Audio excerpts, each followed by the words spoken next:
Yemen और America के दरमियान बातचीत से इजराइल को अलग थलग होते हुए प्रेसिडेंट ट्रंप ने यमन के हूतियों पर हमला न करने का सिर्फ ऐलान किया, बल्कि यह भी कह दिया कि हूतियों ने अमेरिका के साथ बहुत बहादुरी से जंग लड़ी। ट्रंप ने यह भी बताया कि हूतियों ने इशारा दिया है कि वो अब जंग नहीं चाहते, हम इसका एहतराम करते हैं और जंग तुरंत रोकते हैं।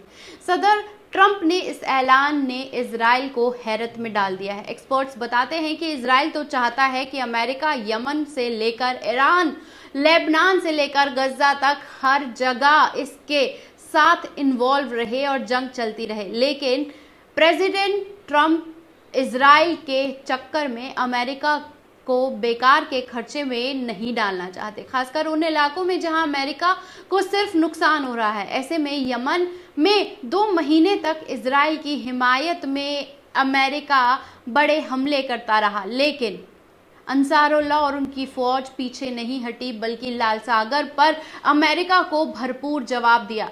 अमेरिका और दोस्त मलिक के जो जहाज हैं उसको रेड सी से निकलवाना नामुमकिन हो गया।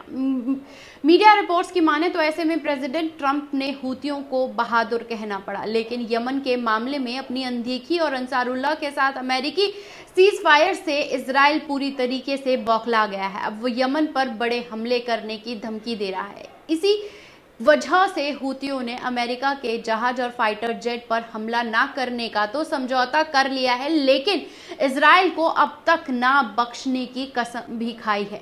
जब तक वह गजा में आक्रामकता नहीं रोकता, तब तक ये जंग जारी रहेगी। खबर यह है कि हूतियों के जंगजुओं ने इजराइल में एक के बाद एक मिसाइलें दागी हैं। इससे इजराइल और हूतियों के बीच तनाव चरम पर है। इसी बीच इजराइल ने यमन के 3 अहम लाल सागर बंदरगाहों को खाली कराने का ऐलान कर दिया है। इन बंदरगाहों को पूरी तरीके से कंट्रोल में है। इजरायली फौज और तुर्जमान में सोशल मीडिया प्लेटफॉर्म एक्स पर बंदरगाहों को खाली कराने की जानकारी दी गई है। उन्होंने लिखा है कि जो भी रास रोई, हदोई, अली शरीफ बंदरगाहों को मौजूद हैं, वो जान की हिफाजत को देखते हुए बंदरगाह को जल्दी से जल्दी खाली कर दे और अगले हुक्म तक वहां ना जाए। इससे पहले इजराइल ने 7 मई को यमन की राजधानी सना के इंटरनेशनल एयरपोर्ट पर हमला कर उसे पूरी तरीके से तबाह कर दिया था, और यह कार्रवाई भी लगभग उसी वक्त की गई जब अमेरिका और हूतियों के बीच ओमान में समझौता हो रहा था।